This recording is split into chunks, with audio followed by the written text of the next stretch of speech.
ಗುರುಭ್ಯೋ ನಮಃ. ಹರಿ ಓಂ.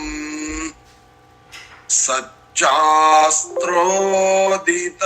ವರ್ತ್ಮನಾ ಪದಮಿದಂ ಧ್ಯಾಯನ್ಮದಂಕಂಕಿತಾಃ ಮನ್ಮಂತ್ರಂ ಜಪಶಾಸ್ತ್ರ ಸಂಪದಮತೋ ದಾಸ್ಯಾಮಿ ಭಾಗ್ಯೈ ಸಹ.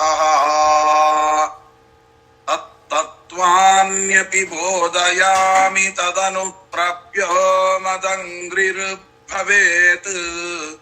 ಇತ್ಯಾಘೋಷಯತೀವ ಯಃ ಕರಚಯೈಃ ತಂ ವಾಜೀವಕ್ತ್ರಂ ಭಜೇ. ಅಸ್ಮದ್ಗುರು ಸಮಾರಂಭಾಂ ಟೀಕಾಕೃತ್ಪಾದಮಧ್ಯಗಾಂ ಶ್ರೀಮದಾಚಾರ್ಯ ಪರ್ಯಂತಾಂ ವಂದೇ ಗುರು ಪರಂಪರಾಂ. ಹರೇ ಶ್ರೀನಿವಾಸ ಗುರೋ ರಾಘವೇಂದ್ರ. ಶ್ರವಣ ಮಾಡುವಂತಹ ಎಲ್ಲ ಅಧ್ಯಾತ್ಮ ಬಂಧುಗಳಿಗೂ ಕೂಡ ಶಿರಸಾಷ್ಟಾಂಗ ನಮಸ್ಕಾರಗಳನ್ನ ತಿಳಿಸುತ್ತಾ, ಇವತ್ತಿನ ಶ್ರೀನಿವಾಸ ಕಲ್ಯಾಣ ಬ್ರಹ್ಮರುದ್ರಾದಿ ವಂದ್ಯಂ ತ್ವಾಂ ಭಜೆ ವೆಂಕಟನಾಯಕಂ ನಿವಾರಯಿಸ್ವ ಅನಿಷ್ಟಾನಿ ಸಾಧಯೇಷ್ಟಾನಿ ಮಾಧವ. ಶ್ರೀ ಗುರುಭ್ಯೋ ನಮಃ. ನಿನ್ನೆಯ ದಿವಸ ಬ್ರಹ್ಮದೇವರ ಹತ್ತಿರ ಪರಮಾತ್ಮನ ವಾರ್ತೆಯನ್ನ ತೆಗೆದುಕೊಂಡು ಹೋಗಿ ವರ್ಣನೆಯನ್ನ ಮಾಡಿದ್ದಾರೆ. ಆಗ ಬ್ರಹ್ಮದೇವರು ಹೊರಡಲಿಕ್ಕೆ ಉದ್ಯುಕ್ತರಾದರು ಅಂತ ಆ ವಿಷಯವನ್ನು ನಾವು ಕೇಳ್ತಾ ಇದ್ವಿ. ಹೇಗೆ ಉದ್ಯುಕ್ತರಾದರು ಅಂದ್ರೆ ವಾದ್ಯ ಘೋಷ ಪುರಸ್ಸರವಾಗಿ ಅಂತ ಅದನ್ನ ವರ್ಣನೆ ಮಾಡ್ತಾ ಇದ್ದಾರೆ. ಪ್ರಯಾಣ ಬೇರಿ ನಿನದಸ್ಸು ಮಂಗಲಂ ಸಂಶ್ರೂಯತೆ ಸರ್ವಜನೈಃ ಕುತೂಹಲಾತ್ ತಂ ದೇಹಮುದ್ದಿಶ್ಯ ಪಿತಾಮಹಾದ್ಯಾಃ ಸಂತಡ್ಯತೆ ವಾದ್ಯಗಣೋ ವದಾದ್ಯ. ಯಾವ್ಯಾವ ಶಬ್ದವನ್ನ ಮಾಡಿದ್ರು? ಬೇರಿ, ಆಮೇಲೆ ದುಂದುಬಿ, ಡಕ್ಕ, ಇವೆಲ್ಲವನ್ನು ಬಾರಿಸಿದ್ರು ಅಂತ ನಾವು ನೋಡ್ತೇವೆ ಎಷ್ಟೋ ಉತ್ಸವಗಳಲ್ಲಿ, ಆಮೇಲೆ ಮತ್ತೆ ರಥೋತ್ಸವ ಅಥವಾ ಇನ್ನೇನೇನೋ ಕಾರ್ಯಕ್ರಮಗಳಲ್ಲಿ ದೊಡ್ಡ ದೊಡ್ಡದನ್ನ ನಾವು ಕಾಣ್ತೇವೆ. ಬೇರಿ, ದುಂದುಬಿ, ಡಕ್ಕೆ ಇವೆಲ್ಲವನ್ನು ಹೊಡಿತಾರೆ. ನಮಗೇನ್ ಅನ್ಸ್ತದೆ, ಎಲ್ಲ ಶಬ್ದ ಬರ್ಲಿಕ್ಕೆ ಒಂದೊಂದು ಅಂತ. ಅಲ್ಲ, ಆ ಬೇರಿ ಅಂತ ಇದೆಯಲ್ಲ, ಅದಕ್ಕೆ ಬೇರಿ ಅಂತ ಯಾಕೆ ಕರೀತಾರೆ ಅನ್ನೋದನ್ನ ನಮ್ಮ ವ್ಯಾಖ್ಯಾನಕಾರರು ವರ್ಣನೆಯನ್ನ ಮಾಡ್ತಾ ಇದ್ದಾರೆ. ಬೇರಿ ಅಂದ್ರೆ ಯಾ ವಾದಿತ ಭಾಂ ಭಾಂ ಕಾರಂ ಕರೋತಿ ಸಾ ಬೇರಿ ಇತ್ಯುಚ್ಯತೆ. ಅಂದರೆ ಶತ್ರು ಹೃದಯಂ ಭಿನತ್ತಿ ಇತಿ ಬೇರಿ ಅಂತ. ಬೇರಿ ಅನ್ನೋ ಶಬ್ದದ ಅರ್ಥ ತಿಳ್ಕೋಬೇಕಂತೆ. ಸುಮ್ಮನೆ ಅದನ್ನು ಬಾರಿಸುವಾಗ ಶ್ರವಣ ಮಾಡಿದ್ರೆ ಸಾಕಾಗೋದಿಲ್ಲ. ಅದಕ್ಕೆ ಹೇಳ್ತಾರೆ ಶತ್ರು ಹೃದಯಂ ಭಿನತ್ತಿ. ಯಾಕೆ ಭಿನತ್ತಿ? ಅದು ಬೇರೆ ಹೊಡೆಯುವಾಗ ಹೇಗೆ ಶಬ್ದ ಬರ್ತದೆ? ಭಾಂ ಭಾಂ ಭಾಂ ಅಂತ ಬರ್ತದೆ. ಅದು ಭಾಂ ಭಾಂ ಅಂದ್ರೆ ಏನರ್ಥ? ಶತ್ರುಗಳ ಹೃದಯವನ್ನ ಭಿನತ್ತಿ, ಒಡೆದಾಕ್ತೇನೆ ಅಂತನ್ನುವ ಹಾಗೆ ಭಗವಂತನ ನುಡಿಯಂತೆ. ಶತ್ರುಗಳೇ, ನಿಮ್ಮ ಹೃದಯವನ್ನು ಸೀಳುತ್ತೇನೆ, ಒಡೆದು ಹಾಕ್ತೇನೆ ಅಂತ ಭಗವಂತ ಶಬ್ದ ಮಾಡ್ತಾ ಇರುವ ಹಾಗೆ ಅನುಸಂಧಾನ ಮಾಡ್ಕೋಬೇಕಂತೆ ಅದನ್ನ ಶ್ರವಣ ಮಾಡಿದಾಗ. ಆ ತರ ಯಾರು ಶ್ರವಣ ಮಾಡಿಕೊಂಡು ಬೇರೆಯ ಶಬ್ದದ ಶ್ರವಣ ಮಾಡ್ತಾರೆ ಅವರಿಗೆ ಎಂತಹ ಫಲ ಸಿಗುತ್ತೆ ಅಂತಂದ್ರೆ, ಅದಕ್ಕೆ ಹೇಳ್ತಾರೆ ಶತ್ರುಗಳ ಕಾಟವೇ ಇರೋದಿಲ್ಲಂತೆ. ಸುಮ್ಮನೆ ವಾದ್ಯಗಳನ್ನ ಶ್ರವಣ ಮಾಡಿದ್ರೆ ಸಾಕಾಗೋದಿಲ್ಲ, ಆ ವಾದ್ಯದ ಅರ್ಥಾನುಸಂಧಾನವನ್ನ ತಿಳ್ಕೊಳ್ಬೇಕು, ಆವಾಗಲೇ ಅದಕ್ಕೆ ಫಲ. ಈಗ ಸಂಗೀತ ಕೇಳ್ತೇವೆ, ಸಂಗೀತ ಕೇಳುವಾಗ ಸುಮ್ಮನೆ ಹಾಡು ಚೆನ್ನಾಗಿದೆ ಅಂತ ಕೇಳೋದಲ್ಲ, ಆ ಒಂದೊಂದು ರಾಗದ ಅರ್ಥಾನುಸಂಧಾನವನ್ನ ಮಾಡ್ಕೊಳ್ಬೇಕಂತೆ. ಈಗ ಮೊದಲಿಗೆ ಹಂಸಧ್ವನಿ ರಾಗ ಅಂತ ಹೇಳ್ತಾರೆ. ಹಂಸಧ್ವನಿ ರಾಗದ ತಾಕತ್ತೇನು ಅಂದ್ರೆ, ನಿಮಗೆ ಏನು ವಿಘ್ನಗಳು ಬರ್ತದೆ ಆ ವಿಘ್ನಗಳನ್ನ ಪರಿಹಾರ ಮಾಡುವ ತಾಕತ್ತು ಹಂಸಧ್ವನಿ ರಾಗಕ್ಕಿದೆಯಂತೆ. ಹಾಗಾಗಿ ನಿಮಗೆ ಏನಾದ್ರೂ ವಿಘ್ನಗಳಿದ್ರೆ ಹಂಸಧ್ವನಿ ರಾಗವನ್ನ ಕೇಳಬೇಕಂತೆ. ಕೇಳಿದ್ರೆ ನಿಮಗೆ ಬಂದಿರುವ ವಿಘ್ನಗಳೆಲ್ಲ ಪರಿಹಾರ ಆಗುತ್ತೆ. ಅದಕ್ಕೆ ನೋಡಿ, ಸಂಗೀತವನ್ನ ಪ್ರಾರಂಭ ಮಾಡಬೇಕಾದ್ರೆ ಹಂಸಧ್ವನಿ ರಾಗದಿಂದ ಪ್ರಾರಂಭಿಸ್ತಾರೆ. ಒಂದೊಂದು ರಾಗಕ್ಕೂ ಒಂದು ಅದ್ಭುತವಾದ ಅರ್ಥ ಇದೆ. ಕೊನೆಗೆ ಆ ಸಂಗೀತವನ್ನ ಮುಗಿಸ್ಬೇಕಾದ್ರೆ ಮಧ್ಯಮಾವತಿ ರಾಗವನ್ನ ಹೇಳ್ತಾರೆ. ಯಾಕೆ ಗೊತ್ತಾ ಮಧ್ಯಮಾವತಿ ರಾಗ? ಆ ಮಧ್ಯಮಾವತಿ ಅಂದ್ರೆ ವತು ಪ್ರತ್ಯಯ. ಆ ವತು ಪ್ರತ್ಯಯಕ್ಕೆ ಅರ್ಥ ಏನು ಅಂದ್ರೆ ಪರಿಹಾರ ಮಾಡುವಂತದ್ದು. ಏನು? ಮಧ್ಯಮಾವತಿ ಅಂದ್ರೆ ಈ ಹಾಡು ಸಂಗೀತ ಕಚೇರಿ ನಡೆದಾಗ ಮಧ್ಯದಲ್ಲಿ ಏನಾದರೂ ವಿಘ್ನಗಳು ಬಂದಿದ್ದರೆ ಆ ವಿಘ್ನಗಳನ್ನ, ಅರ್ಥಾತ್ ನಾವು ಅಸಡ್ಡೆಯಿಂದ ಶ್ರವಣ ಮಾಡಿರ್ತೇವೆ, ಅರ್ಥಾನುಸಂಧಾನ ಇಲ್ಲದೆ ಶ್ರವಣ ಮಾಡಿರ್ತೀವಿ, ಅಥವಾ ರಾಗಗಳನ್ನೇ ತಪ್ಪಾಗಿ ಏನಾದ್ರೂ ಉಚ್ಚಾರ ಮಾಡಿರ್ತೀವಿ, ಗೊತ್ತಿಲ್ಲ, ಅಥವಾ ಅವರು ಉಚ್ಚಾರ ಮಾಡೋ ಸರಿ ಮಾಡಿರ್ತಾರೆ, ನಾವೇನೋ ತಪ್ಪು ತಿಳ್ಕೊಂಡ್ಬಿಡ್ತೀವಿ. ಹೀಗೆಲ್ಲ ತಪ್ಪುಗಳು ನಡೆದು ಹೋಗುತ್ತೆ, ಅಪರಾಧಗಳು. ಅಂತಹ ನಾವೀಗ ಯಾವುದೇ ಒಂದು ಕರ್ಮವನ್ನ ಮಾಡುವಾಗ ಹೇಳ್ತೇವಲ್ವಾ, ಮಧ್ಯೆ ಮಂತ್ರ ತಂತ್ರ ಸ್ವರ ವರ್ಣ ಪದ ಲೋಪ ದೋಷ ಪ್ರಾಯಶ್ಚಿತ್ತಾರ್ಥಂ ನಾಮತ್ರಯ ಮಂತ್ರ ಜಪಂ ಚರಿಷ್ಯೆ ಅಂತ ಹೇಳ್ತೇವಲ್ವಾ. ಹಾಗೆ ಸಂಗೀತದಲ್ಲಿ ಏನಾದ್ರೂ ಮಧ್ಯದಲ್ಲಿ ದೋಷಗಳಾಗಿದ್ರೆ ಅಂತಹ ದೋಷಗಳನ್ನ ಪರಿಹಾರ ಮಾಡುವ ರಾಗ ಮಧ್ಯಮಾವತಿ. ಅದಕ್ಕೆ ಸಂಗೀತಗಾರರು ಕೊನೆಗೆ ಹೇಳುವಾಗ ಮಧ್ಯಮಾವತಿ ರಾಗ ಹೇಳ್ತಾರೆ. ಆದ್ದರಿಂದ ಯಾವುದೇ ದೇವತೆಗಳ ಹಾಡಾಡಿರ್ಬೋದು. ಈಗ ಉದಾಹರಣೆಗೆ ಹೇಳ್ಬೇಕಾದ್ರೆ ಭಾಗ್ಯದ ಲಕ್ಷ್ಮೀ ಬಾರಮ್ಮ ಅಂತ ಕೆಲವರು ಏನ್ ಮಾಡ್ತಾರೆ, ಪದವನ್ನ ಸಂಗೀತ ಕಚೇರಿಯನ್ನು ಮುಗಿಸ್ಬೇಕಾದ್ರೆ ಈ ಪದವನ್ನ ಹೇಳಿ ಮುಗಿಸ್ತಾರೆ. ಯಾಕೆ ಅಂದ್ರೆ ಅದು ಮಧ್ಯಮಾವತಿ ರಾಗ ಅಂತ. ಹೀಗೆ ಒಂದೊಂದು ರಾಗಗಳಿಗೂ ಒಂದೊಂದು ಅರ್ಥ ಇದೆ. ಹಾಗೆ ಈ ಭೇರಿ ಎಂಬತಕ್ಕಂಥದ್ದು ದೊಡ್ಡ ದೊಡ್ಡ ಉತ್ಸವಗಳಲ್ಲಿ ಯಾಕೆ ಅಂತಂದ್ರೆ, ಯಾವಾಗ ರಥದಲ್ಲಿ ಏರಿ ಬರ್ತಾನೆ ಭಗವಂತ, ರಥಸ್ಥಂ ಕೇಶವಂ ದೃಷ್ಟ ಪುನರ್ಜನ್ಮ ನವಿದ್ಯತೆ ಅಂತ, ಯಾವಾಗ ಆ ರಥದ ಮುಂದೆ ಬಾರಿಸುವ ಭೇರಿ ಅದು ಹೇಳತ್ತೆ ಶತ್ರುಗಳ ಹೃದಯವನ್ನ ಒಡೆದು ಹಾಕಲಿಕ್ಕೆ ರಥದಿಂದ ಏರಿ ಬರ್ತಾ ಇದ್ದಾನೆ ನಮ್ಮ ಸ್ವಾಮಿ ಅಂತ ಚಿಂತನೆ ಮಾಡಬೇಕು ಅಂತ ಆ ಭೇರಿಯ ಅರ್ಥವನ್ನು ಹೇಳತ್ತೆ. ಹಾಗೇನೆ ಮತ್ತೊಂದು ದುಂದುಬಿ ಅಂತ ಹೇಳ್ತಾರೆ. ದುಂದುಬಿ ಅಂದ್ರೆ ಏನರ್ಥ? ಯೋ ವಾದಿತಃ ದುಂದುಂ ಕರೋತೀತಿ ಸದುಂದುಬಿಹಿ ಅಂತ ಅಂತಾರೆ.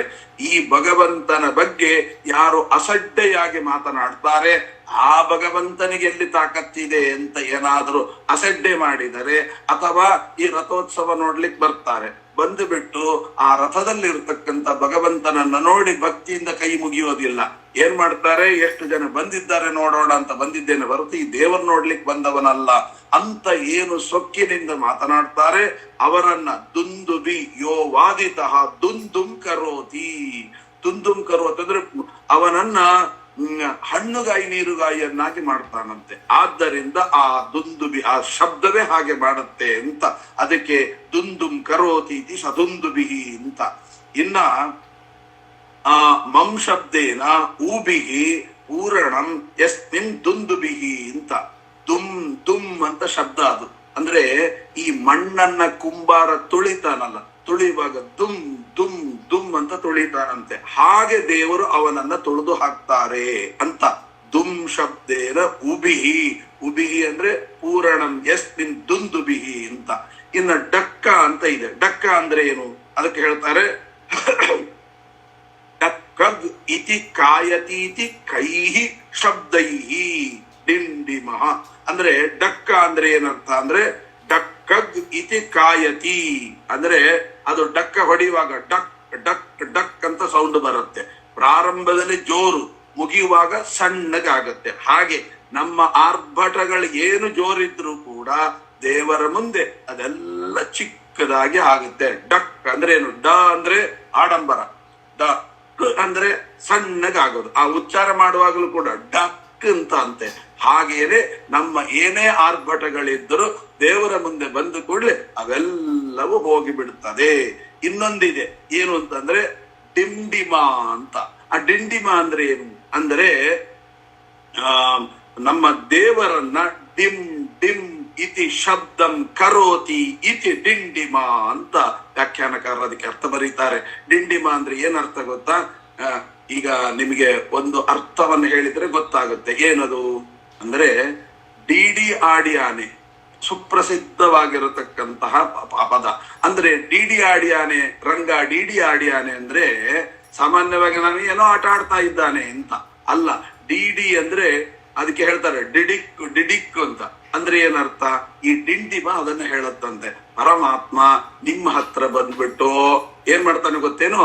ಅದು ಡಿಡಿಕ್ ಅಂದ್ರೆ ನಮಗೆ ಡ್ಯಾಶ್ ಹೊಡಿಯೋದು ಅಂತ, ಒಂದು ಆಟ ಅಲ್ಲ. ಮತ್ತೆ ಏನದು?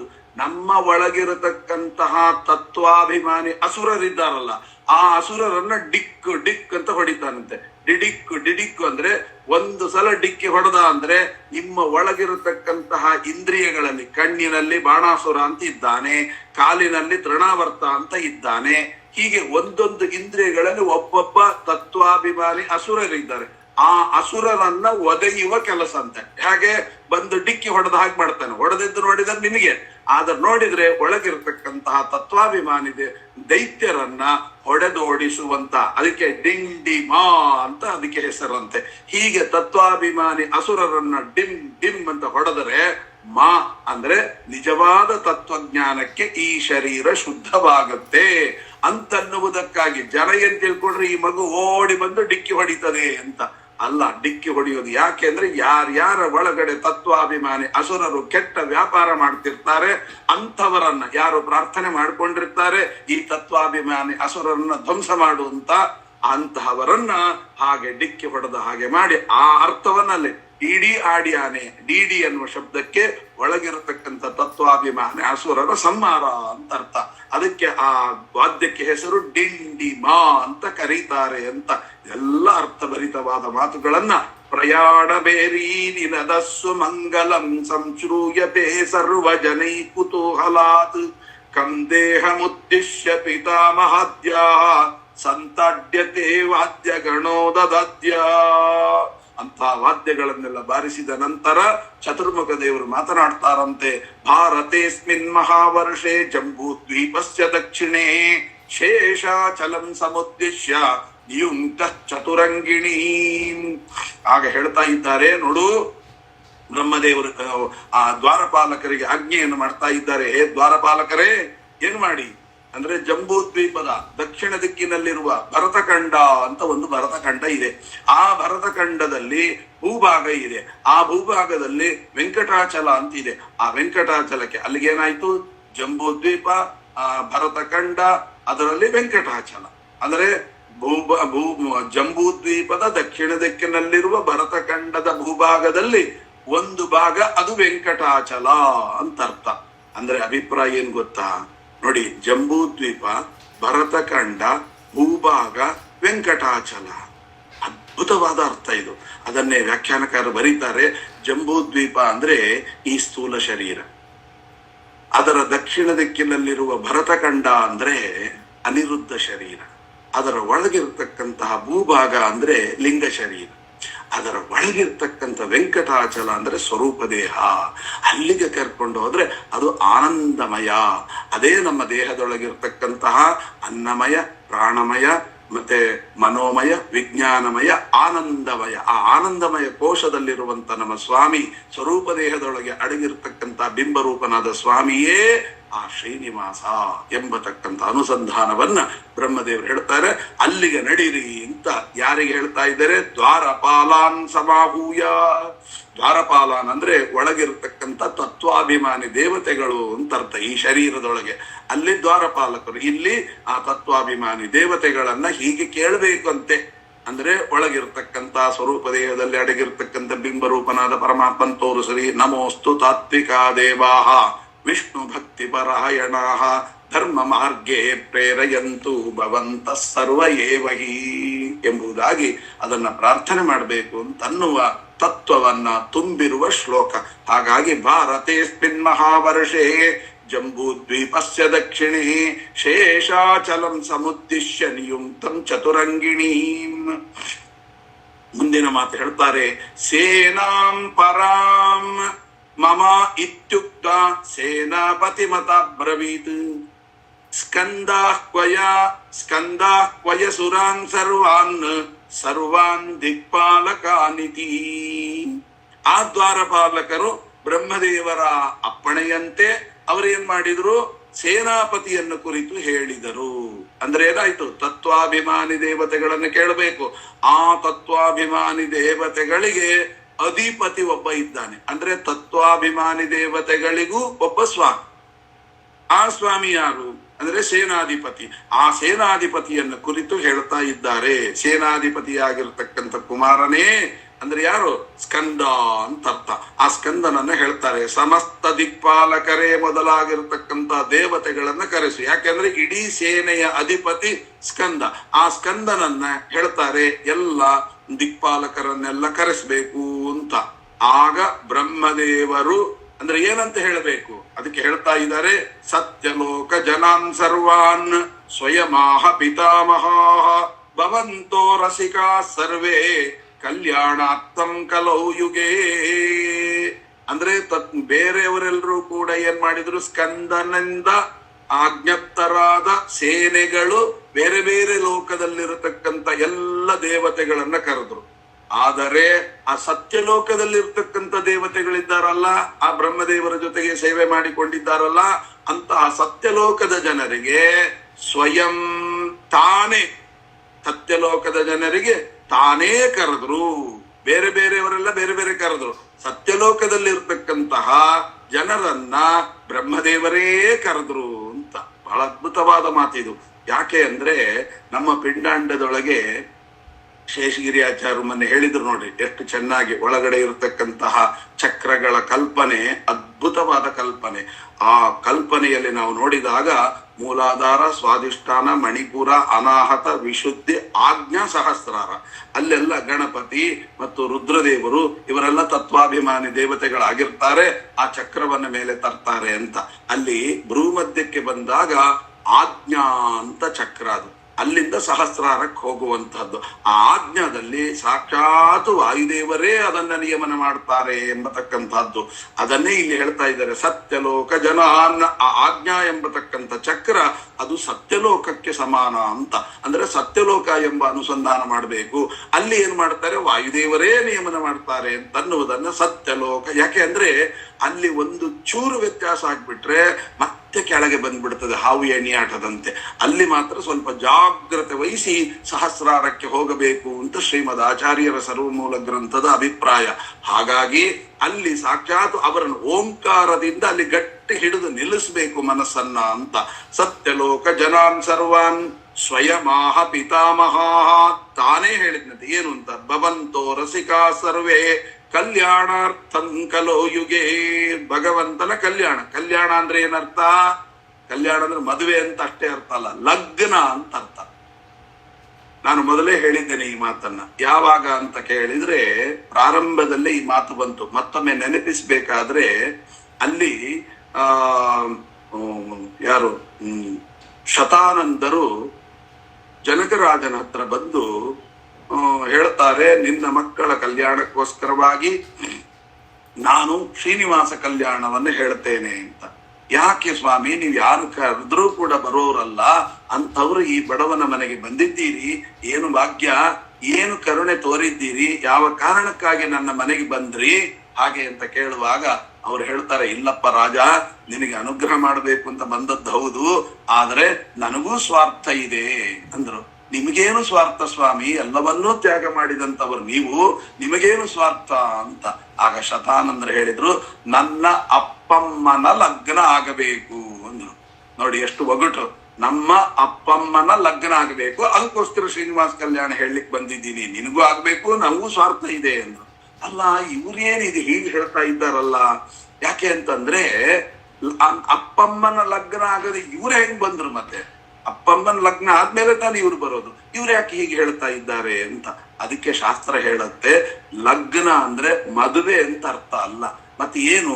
ಒಂದು ಗಂಡು ಯಾವುದೋ ಮನೆಯಲ್ಲಿ ಬೆಳೆದಿರ್ತದೆ, ಹೆಣ್ಣು ಯಾವುದೋ ಮನೆಯಲ್ಲಿ ಬರ್ತದೆ, ಇದೊಂದು ಜೀವ ಅದೊಂದು ಜೀವ, ಈ ಎರಡು ಜೀವ ಒಟ್ಟಾಗುವ ಸನ್ನಿವೇಶವನ್ನ ಲಗ್ನ ಅಂತ ಕರೆದು. ಲಗ್ನ ಅಂದ್ರೆ ಎರಡು ವಸ್ತು ಒಟ್ಟಾಗೋದು ಅಂತ ಅರ್ಥ. ಹಾಗಾದ್ರೆ ಎರಡು ವಸ್ತುಗಳು ಒಟ್ಟಾಗುವಂತಹದ್ದು ಲಗ್ನ. ಹಾಗೆ ನಮ್ಮಪ್ಪಮ್ಮನ ಲಗ್ನ ಆಗಬೇಕು ಅಂದ್ರೆ ಏನರ್ಥ? ನಮ್ಮಮ್ಮ ಅಲ್ಲಿ ಶಾಪಕ್ಕೊಳಗಾಗಿ ಕಲ್ಲಾಗಿದ್ದಾಳೆ. ಯಾರು? ಅಹಲ್ಯಾದೇವಿ. ನಮ್ಮಪ್ಪ ಇವರು ಗೌತಮರು, ಅವ್ರೇನ್ ಮಾಡ್ಕೊಂಡಿದ್ದಾರೆ? ಮೂಗಿಡ್ಕೊಂಡು ತಪಸ್ ಮಾಡ್ತಾ ಕೂತ್ಬಿಟ್ಟಿದ್ದಾರೆ, ನನ್ಗೇನ್ ಸಂಬಂಧವೇ ಇಲ್ಲ ಅಂತ.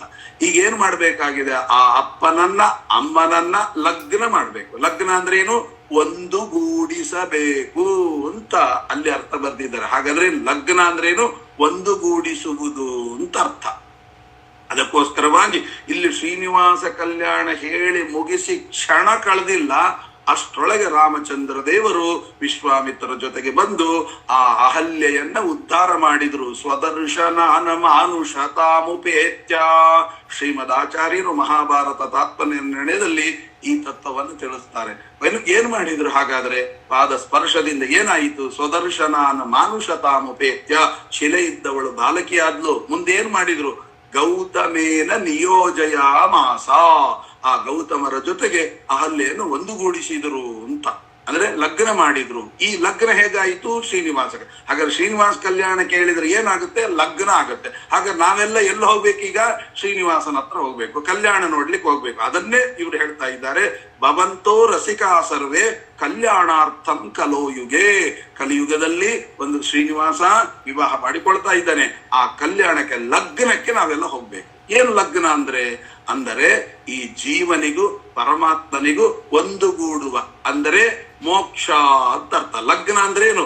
ದೇವರ ಸಾಮೀಪ್ಯ. ಅದು ಸಾಮೀಪ್ಯ, ಸಾರೂಪ್ಯ, ಸಾಲೋಕ್ಯ, ಸಾಯುಜ್ಯ ಯಾವುದು ಬೇಕಾದ್ರೂ ಆಗಿರ್ಬಹುದು. ಅಂತೂ ಮೋಕ್ಷದಲ್ಲಿ 4 ವಿಧವಾಗಿದೆ. ಅದು ಯಾವ ಮೋಕ್ಷವೋ, ಅದು ಸಾಲೋಕ್ಯ ಮೋಕ್ಷ ಆಗಿರ್ಬಹುದು, ಆ ಲೋಕದಲ್ಲಿ ಹೋಗೋದಷ್ಟೇ, ದೇವರು ಎಲ್ಲಿರ್ತಾನೋ ಗೊತ್ತಿರಲ್ಲ. ಸಾರೂಪ್ಯ, ಅಲ್ಲಿ ಅದೇ ಭಗವಂತನ ರೂಪ ಬರೋದು. ಅಥವಾ ಸಾರೂಪ್ಯ, ಸಾಯುಜ್ಯ ಯಾವುದು ಬೇಕಾದ್ರೂ ಆಗಿರ್ಬಹುದು. ಸಾಲೋಕ್ಯ ಅಂದ್ರೆ ಆ ಲೋಕದಲ್ಲೇ ಇರುವಂತದ್ದು, ಯಾವುದೇ ರೀತಿಯಾದಂಥದ್ದು. ಒಟ್ಟು ಲಗ್ನ ಎಂಬತಕ್ಕಂಥದ್ದು ನಾವು ಭವಂತೋ ರಸಿಕಾ ಸರ್ವೇ ಕಲ್ಯಾಣಾರ್ಥಂ ಕಲೋಯುಗೆ. ಲಗ್ನಾರ್ಥಂ ಅಂದ್ರೆ ಒಂದುಗೂಡಿ ದೇವರ, ಇಷ್ಟು ದಿವಸ ದೇವರ ಬಗ್ಗೆ ನೀವು ಚಿಂತನೆ ಮಾಡ್ತಿದ್ರಲ್ಲ, ಆ ದೇವರನ್ನ ತೋರಿಸ್ತೇನೆ, ನಿಮ್ಮ ಮನಸ್ಸನ್ನ ಆ ಭಗವಂತನಲ್ಲಿ ಲಗ್ನ ಮಾಡಿಸ್ತೇನೆ. ಅದಕ್ಕೋಸ್ಕರವಾಗಿ ಹೋಗೋಣ. ಸತ್ಯಲೋಕ ಜನಾನ್ ಸರ್ವಾನ್ ಸ್ವಯಮಾಹ ಪಿತಾಮಹ ಭವಂತೋ ರಸಿಕಾ ಸರ್ವೇ ಕಲ್ಯಾಣಾರ್ಥಂ ಕಲೋಯುಗೆ. ಇಷ್ಟು ಹೇಳ್ತಾ ಇದ್ದಾರೆ ಬ್ರಹ್ಮದೇವರು. ಶ್ರೀನಿವಾಸಸ್ಯ ಕೃಷ್ಣಸ್ಯ ಪಿತುರ್ಮೇ ಪುರುಷೋತ್ತಮಾಃ ಸಮಾಗಚ್ಚಂತು ಸರ್ವೇ ಮೇ ಸೇನಾಧೀಶಾ ಮಯಾ ಸಹ ಇತಿ ಬ್ರಹ್ಮ ವಚಃ ಶ್ರುತ್ವಾ ಸೇನಾನಾಥ ಸಮಬ್ರುವನ್. ಪುರುಷ ಶ್ರೇಷ್ಠ, ಪುರುಷೋತ್ತಮ ಅಂತ ಸ್ವಾಮಿ ಸಾಮಾನ್ಯನಲ್ಲ, ಎಲ್ಲ ಪುರುಷೋತ್ತಮ ಅಂದ್ರೆ ಸರ್ವೋತ್ತಮ ಅಂತ ಅರ್ಥ. ಹೇ ಪುರುಷ ಶ್ರೇಷ್ಠರಾದ ಸತ್ಯಲೋಕ ನಿವಾಸಿಗಳೇ, ನೀವೆಲ್ಲರೂ ಕೂಡ ಭಗವಂತನ ಮಹಿಮೆಯಲ್ಲಿ ರಸಿಕರಾಗಿದ್ದೀರಿ. ಅಂದ್ರೆ ಕ್ಷಣ ಕ್ಷಣಕ್ಕೂ ಆ ಭಗವಂತನ ಮಹಿಮೆಯನ್ನ ಚಿಂತನೆ ಮಾಡತಕ್ಕಂಥವರಾಗಿದ್ದೀರಿ. ನನ್ನ ತಂದೆಯಾಗಿರತಕ್ಕಂಥ ಶ್ರೀನಿವಾಸನ ವಿವಾಹ ನಡೆಯುತ್ತಿದ್ದು ನಾವೆಲ್ಲ ಆ ಮದುವೆಗೆ ಹೋಗಬೇಕಾಗಿದೆ. ಹಾಗಾಗಿ ಆ ನನ್ನ ಸಮಸ್ತ ಸೇನಾಧಿಪತಿಗಳು ಕೂಡ ನನ್ನ ಜೊತೆಗೆ ಬನ್ನಿ, ನಾನು ಕರ್ಕೊಂಡು ಹೋಗ್ತೇನೆ. ಹೀಗೆ ಬ್ರಹ್ಮದೇವರ ಮಾತನ್ನ ಕೇಳಿ ಸೇನಾಧಿಪತಿಗಳು ಯಾಕೆ ಆ ಕಲ್ಯಾಣಕ್ಕೆ ಅಂದ್ರೆ ಪರಮಾತ್ಮನ ಲಗ್ನ ಹೊಂದಲಿಕ್ಕೆ ಬ್ರಹ್ಮದೇವರ ಜೊತೆಗೆ ಯಾಕೆ ಹೋಗ್ಬೇಕು? ಅದಕ್ಕೆ ಶಾಸ್ತ್ರ ಹೇಳುತ್ತೆ, ಹೌದು, ಬ್ರಹ್ಮದೇವರ ಜೊತೆಗೆ ಹೋಗ್ಬೇಕು.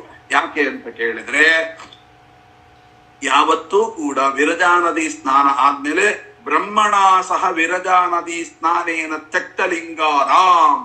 ನಮ್ಮ ಮಂತ್ರಾಲಯ ಪ್ರಭುಗಳು ಪ್ರಾತಃ ಸಂಕಲ್ಪ ಗದ್ದದಲ್ಲಿ ಹೇಳುವಾಗ ಬ್ರಹ್ಮಣ ಸಹ ಬ್ರಹ್ಮದೇವರ ಜೊತೆಗೆ ಹೋಗಬೇಕು. ಅಲ್ಲಿ ನಮ್ಮ ಲಿಂಗ ದೇಹ ಅಂದ್ರೆ ಅಲ್ಲಿ ಏನಾಗುತ್ತೆ ಅಂದ್ರೆ ವಿರಜಾ ನದಿ ಸ್ನಾನೇನ ತ್ಯಕ್ತಲಿಂಗಾನಾಂ. ಆಮೇಲೆನೆ ಆ ಪರಮಾತ್ಮನ ಜೊತೆಗೆ ಲಗ್ನ ಅಂದ್ರೆ ಸಾಮೀಪ್ಯವೋ, ಸಾರೂಪ್ಯವೋ, ಸಾಲೋಕ್ಯವೋ, ಸಾಯುಜ್ಯವೋ ಆಗುತ್ತೆ. ಹಾಗಾಗಿ ಶ್ರೀನಿವಾಸಸ್ಯ ಕೃಷ್ಣಸ್ಯ ಪಿತುರ್ಮೇ ಪುರುಷೋತ್ತಮಾಃ ಸಮಾಗಚ್ಚಂತ ಸರ್ವೇ ಮೇ ಸೇನಾಧೀಶ ಮಯಾ ಸಹ. ಈ ರೀತಿಯಾದಂತ ಮಾತುಗಳನ್ನೆಲ್ಲವನ್ನು ಕೇಳಿದಂತ ಸೇನಾಧಿಪತಿಗಳು ಮಾತನಾಡ್ತಾರೆ, ಸ್ವಾಮಿ ನೋಡಿ ಎಂತ ಅದ್ಭುತವಾದ ಮಾತು. ನಮಗೆ ನೋಡುವಾಗ ಇದೇನೋ ವ್ಯಾಪಾರ ತರ ಅಂತ ನಮಗೆ ಕಾಣಿಸ್ತದೆ. ಅದಕ್ಕೆ ಸರಿಯಾಗಿ ವ್ಯಾಖ್ಯಾನ ಇಟ್ಕೊಂಡು ಅರ್ಥ ಮಾಡ್ಕೋಬೇಕು. ಏನ್ ಹೇಳ್ತಾರೆ? ವಾರ್ಷಿಕಂ ದೇಹಿನೋ ಬ್ರಹ್ಮನ್ ಆಗಚ್ಚಾಮಸ್ತ್ವಯಾ ಸಹ ಏವ ಮುಕ್ತೋ ಧನಂ ತೇಷಾಂ ದತ್ತಾನ್ ಸಪಿತಾಮಹ. ಅದ್ಭುತವಾದ ಮಾತು. ಮೇಲ್ನೋಟಕ್ಕೆ ಏನಾಗ್ತದೆ? ಆ ಸೇನಾಧಿಪತಿಗಳು ಹೇಳ್ತಾ ಇದ್ದಾರೆ, ವಾರ್ಷಿಕಂ ದೇಹಿ. ಮೇಲ್ನೋಟದ ಅರ್ಥ ಏನ್ ಗೊತ್ತುಂಟ? ನಮಗೆ 1 ವರ್ಷದಿಂದ ಸಂಬಳ ಬಂದಿಲ್ಲ, 1 ವರ್ಷದಿಂದ ಸಂಬಳ ಬಂದಿಲ್ಲ. ಕೊಟ್ಟು 1 ವರ್ಷ ಆಗಿದೆ. ಹೋದ ವರ್ಷ ಕೊಟ್ಟಿದ್ರಿ, ಈ ವರ್ಷ ಕೊಡ್ಲೇ ಇಲ್ಲ. ಕೊಡ್ತೀನಿ ಅಂತ ಕಾಲ ತಳ್ಳಿದ್ರಿ. ನೋಡಿದ್ರೆ ಏನ್ರಿ ಇವತ್ತಿನ ಸರ್ಕಾರ ಮಾಡಿದ ಹಾಗೆ ಉಂಟಲ್ವಾ? ಈ ತರ ಎಲ್ಲ ಬ್ರಹ್ಮದೇವರು ಹೀಗ್ ಮಾಡ್ತಾರ ಅಂತೇನೋ ಆಭಾಸ ಬೇಡಾದ ಯೋಚನೆಗಳೆಲ್ಲ ಬರುತ್ತೆ. ಅದಕ್ಕೆ ವ್ಯಾಖ್ಯಾನಕಾರನ ಗಟ್ಟಿ ಹಿಡ್ಕೊಳ್ಬೇಕು. ಅದಕ್ಕೆ ಹೇಳ್ತಾರಲ್ಲ, ಬುಧರ ನಂಬದೆ ಮೋದವಾಹುದು. ಈ ಬುಧರ ನಂಬದೆ ಅಂದ್ರೆ ಜ್ಞಾನಿಗಳ ಕಾಲನ್ನ ಹಿಡಿಯದೆ ಸುಖ ಅನ್ನೋದು ಸಿಗೋದಿಲ್ಲ. ಸರಿಯಾದ ಅರ್ಥವ ಹೇಳ್ತಾರೆ. ವಾರ್ಷಿಕಂ ದೇಹಿನೋ ಬ್ರಹ್ಮನ್. ಎಷ್ಟು ಅದ್ಭುತವಾದ ಮಾತನ್ನು ಹೇಳ್ತಾ ಇದ್ದಾರೆ. ಆಗಚ್ಚಾಮಸ್ತ್ವಯಾ ಸಹ ಏವ ಮುಕ್ತೋ ಧನಂತೇಶಾಂ ದತ್ತವಾನ್ ಸಪಿತಾಮಹ. ವಾರ್ಷಿಕಂ ಅಂದ್ರೆ ಏನ್ ಗೊತ್ತಾ? ಒಂದು ವರ್ಷದ ಹಣ ಅಂತ ಅರ್ಥ ಅಲ್ಲ. ವರುಷಿ ಅಂತ. ವರುಷಿ ಅಂದ್ರೆ ಏನ್ ಗೊತ್ತಾ? ವರ ಅಂದ್ರೆ ಶ್ರೇಷ್ಠ ಅಂತ ಅರ್ಥ. ಅದನ್ನ ಶಿ ಅಂದ್ರೆ ಕಾಪಾಡೋದು ಅಂತ. ಶೀಯತೆ ಅಂದ್ರೆ ಕಾಪಾಡೋದು. ವರ ಅಂದ್ರೆ ಶ್ರೇಷ್ಠ, ಇಶಿ ಅಂದ್ರೆ ಕಾಪಾಡೋದು, ವಾರುಷಿಕ ಅಂದ್ರೆ ಶ್ರೇಷ್ಠವಾದದ್ದನ್ನ ಕಾಪಾಡಿಕೊಂಡಿದ್ರಲ್ಲ ಅದನ್ನು ಕೊಡಿ ಅಂತ. ಏನಿದ್ರ ಅರ್ಥ ಅಂತ ನೀವು ಕೇಳ್ಬಹುದು. ಈಗ ಯಾವುದೇ ಕರ್ಮವನ್ನ ಮಾಡಬೇಕಾದ್ರೆ ಒಂದು ಕ್ರಮ ಇದೆ. ಅಲ್ಲಿ ಏನು ಅಂದ್ರೆ, ಈ ಸಾಪೇಕ್ಷ ಕರ್ಮ, ನಿರಪೇಕ್ಷ ಕರ್ಮ ಅಂತ. ಕರ್ಮಗಳನ್ನು ಮಾಡುವಾಗ ಫಲ ಅಪೇಕ್ಷೆ ಇಟ್ಟುಕೊಂಡು ಮಾಡುವ ಕರ್ಮಗಳು ಬೇರೆ, ಅಪೇಕ್ಷೆ ಇಟ್ಟುಕೊಂಡು. ನಿರಪೇಕ್ಷ, ಯಾವ ಫಲ ಕಾಮನೆಗಳು ಇಲ್ಲ, ವಿಷ್ಣು ಪ್ರೇರಣೆಯ ವಿಷ್ಣು ಪ್ರೀತ್ಯರ್ಥ ಅಂತ. ಹೀಗೆ ಕರ್ಮಗಳನ್ನು ಮಾಡೋದ್ರಲ್ಲಿ ಎರಡು ವಿಧ. ಫಲ ಅಪೇಕ್ಷೆ ಇಟ್ಟುಕೊಂಡು ಮಾಡಿದಾಗ ಫಲ ಸಿಗುತ್ತೆ. ಫಲಾಪೇಕ್ಷೆ ಇಲ್ಲದೆ ಕೇವಲ ವಿಷ್ಣು ಪ್ರೇರಣೆಯ ವಿಷ್ಣು ಪ್ರೀತ್ಯರ್ಥಂ ಅಂತ ನಿರ್ಮಲ ಭಕ್ತಿಯಿಂದ ಮಾಡ್ತೇವಲ್ವಾ, ಅದು ಮಾತ್ರ ಮೋಕ್ಷಕ್ಕೆ ಕಾರಣ. ಅದು ನಮಗೆ ಇಡೀ ಲೈಫ್ನಲ್ಲಿ ಅದು ಅನುಭವಕ್ಕೆ ಬರೋದಿಲ್ಲ ಅಂದ್ರೆ, ಈಗ ಫಲಾಪೇಕ್ಷೆ ಇಟ್ಟುಕೊಂಡು ಮಾಡಿರ್ತಕ್ಕಂಥ ಕರ್ಮ ನಿಮಗೆ ಫಲ ಸಿಗುತ್ತೆ. ಏನೋ ಒಂದಾಯ್ತು, ಹಬ್ಬ ಈ ನಾನು ಯಾವುದೋ ಜನ್ಮದಲ್ಲಿ ಮಾಡಿದ್ನಪ್ಪ ಪುಣ್ಯ, ಇವತ್ತಿಂತ ಸುಖ ಸಿಕ್ತು ಅಂತ ಅದರ ಫಲವನ್ನು ಕೊಟ್ಟು ಬಿಡ್ತಾರೆ. ಆದರೆ ನಿರಪೇಕ್ಷ ಕೇವಲ ವಿಷ್ಣು ಪ್ರೇರಣೆ ವಿಷ್ಣು ಪ್ರೀತ್ಯರ್ಥಂ ಅಂತ ಹೇಳಿ ನೀವು ಮಾಡಿರ್ತಕ್ಕಂಥ ಕರ್ಮ ನಿಮಗೆ ಕೊಡೋದಿಲ್ಲ. ಅದು ಹಾಗೆ ಇಟ್ಕೊಂಡಿರ್ತಾರೆ. ಅದು ಯಾವಾಗ ಕೊಡ್ತಾನೆ ಅಂದ್ರೆ, ಯಾವಾಗ ಪರಮಾತ್ಮನಲ್ಲಿ ಮನಸ್ಸು ಲೀನವಾಗುತ್ತೆ ಆಗ ಕೊಡ್ತಾರೆ. ಅಂದ್ರೆ ಈ ಲಿಂಗ ದೇಹ ಭಂಗವಾದ ಮೇಲೆ ಡೈರೆಕ್ಟ್ ಇನ್ನೇನು ಪರಮಾತ್ಮನ ಮೋಕ್ಷ ಎಂಬತಕ್ಕಂಥದ್ದು ಸಿಗುತ್ತೆ. ಅದಕ್ಕೆ ಕರ್ಮ ಮುಗಿದ ಮೇಲೆ ಏನ್ ಮಾಡೋದು ಗೊತ್ತಾ? ಅಚ್ಯುತಾಯ ನಮಃ, ಅನಂತಾಯ ನಮಃ, ಗೋವಿಂದಾಯ ನಮಃ. ನೋಡಿ ಈ ಮೂರು ನಾಮಗಳು. ಅದಕ್ಕೆ ಶ್ರೀನಿವಾಸನಿಗೆ ಕೇಳೋದು, ಈ ಮೂರು ನಾಮವನ್ನು ನಿನಗೆ ಇಟ್ಟವರು ಯಾರು ಅಂತ. ಯಾವ ಮೂರು ನಾಮ? ಅಲ್ಲಿ ಹಚ್ಚಿದ ಮೂರು ನಾಮ ಅಲ್ಲ. ಮತ್ತೆ ಯಾವುದು ಅಂದ್ರೆ, ಈ ಅಚ್ಯುತ, ಅನಂತ, ಗೋವಿಂದ ಎಂಬ ಮೂರು ನಾಮವನ್ನು ನಿನಗೆ ಇಟ್ಟವರು ಯಾರು ಅಂತ. ಯಾಕೆ ಅಂದ್ರೆ, ನಾನು ಮಾಡುವ ಕರ್ಮ ಇವತ್ತಿದ್ದದ್ದು ಈಗ ಅಕ್ಕಿ ತಂದಿಡ್ತೇವೆ, ನೀವು ಹಾಗೆ ಅದನ್ನು ಮುಟ್ಟದೆ ಹಾಗೆ ಇಟ್ಟಿರ್ರಿ, ಹುಳ ಹಿಡಿದು ಹಾಳಾಗಿ ಹೋಗುತ್ತೆ, ಗುಗ್ರೆಲ್ಲ ಹಿಡಿದು ಹಾಳಾಗ.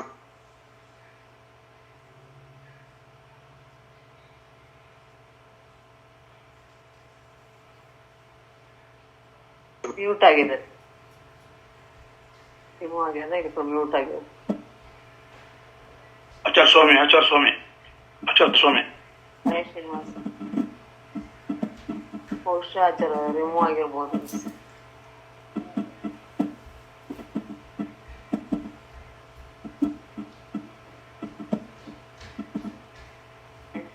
ದೋಷದಿಂದ ಸ್ವಲ್ಪ ವ್ಯತ್ಯಾಸ ಆಯಿತು, ಕ್ಷಮೆ ಇರ್ಲಿ. ಹಾಗಾಗಿ ಒಂದೇ ಮಾತು ಮುಗಿಸ್ತೇನೆ. ಹಾಗಾಗಿ ಏನಾಗಿದೆ, ನಾವು ಮಾಡುವ ಕರ್ಮಗಳನ್ನ ಏನ್ ಮಾಡಬೇಕು? ಹಾಳಾಗಿ ಹೋಗುತ್ತೆ. ಎಲ್ಲಿ ಮೋಕ್ಷ ಸಿಗೋ ತನಕ ಈ ಕರ್ಮಗಳು ಎಲ್ಲಿ ಹೋಗುತ್ತೋ ಗೊತ್ತಿಲ್ಲ. ಆದ್ದರಿಂದ ನಿನಗೊಪ್ಪಿಸ್ತಾ ಇದ್ದೇನೆ, ನಿನ್ನನ್ನು ಏನು ಅಂತ, ಅಚ್ಯುತ ಅಂದ್ರೆ ಏನು? ನಾಶರಹಿತ ಅಂತ. ದೇವರನ್ನ ಅಚ್ಯುತ ಅಂತ ನಾವ್ ಯಾಕೆ ಉಪಾಸನೆ ಮಾಡಬೇಕು? ಈ ಕರ್ಮಗಳು ನಮಗೆ ಪರಮಾತ್ಮನಲ್ಲಿ ನಮ್ಮ ಮನಸ್ಸು ಲಗ್ನ ಆಗುವ ತನಕ ಈ ಕರ್ಮ ಹಾಳಾಗದ ಹಾಗೆ ನೀನ್ ನೋಡ್ಕೋ ಅಂತ ದೇವರಿಗೆ ಜವಾಬ್ದಾರಿ ವಹಿಸೋದು. ಅದಕ್ಕೆ ಅಚ್ಯುತಾಯ ನಮಃ. ಕೊನೆಗೆ ಅನಂತ ಅದು ನಾನ್ ಮಾಡಿದ್ದಿ ಇಷ್ಟು, ಅದು ಹಾಗೆ ಇದ್ರೆ ಬ್ಯಾಂಕ್ನಲ್ಲಿ ನಾವು ಯಾಕೆ ಹಣ ಇಡ್ತೀವಿ? ಅದಕ್ಕೆ ಬಡ್ಡಿ ಮೇಲೆ ಬಡ್ಡಿ, ಚಕ್ರ ಬಡ್ಡಿ ಎಲ್ಲ ಹಾಕೋದಾದ್ರೆ ಇಡ್ತೀವಿ. ಸುಮ್ಮನೆ ನೀವೇನು ಹಣ ಇಟ್ಟಿರ್ತೀರಿ ಅಷ್ಟೇ ಇರ್ತದೆ. ನೀವ್ ಯಾವಾಗ ಕೇಳ್ತೀರಿ ಕೊಡ್ತೀರ, ನಿಮ್ಮ ಹತ್ರ ಯಾಕೆ ಇಡ್ಬೇಕು? ನಾವೇ ಇಟ್ಕೊಂತೀವಿ. ಹಾಗೇನೆ ನಾವು ಮಾಡಿದ ಕರ್ಮ ಹಾಗೆ ಇದ್ರೆ ಪ್ರಯೋಜನ. ಅದನ್ನು ಅನಂತ ಪಟ್ಟು ಅಂದ್ರೆ ಮೋಕ್ಷ ಸಿಗಲಿಕ್ಕೆ ಎಷ್ಟು ಬೇಕೋ ಅಷ್ಟು ಅನಂತ ಪಟ್ಟು ಬಡ್ಡಿ ಬಡ್ಡಿ ಬಡ್ಡಿ ಹಾಕಿ ಬೆಳೆಸು. ಅದಕ್ಕೆ ನಿನ್ನನ್ನ ಅನಂತ ಅಂತ. ಬಡ್ಡಿ ಜಾಸ್ತಿ ಆಯ್ತು ಅಂದ್ರೆ, ಅಮೌಂಟ್ ಜಾಸ್ತಿ ಆಯ್ತು ಅಂದ್ರೆ ಕಳ್ಳಕಾಕರ ಕಾಟ. ಹೆಂಗೋ ಸೈಬರ್ ವಂಚಕರು ಇರ್ತಾರೆ, ಹೊಡೆದು ಬಿಡ್ತಾರೆ.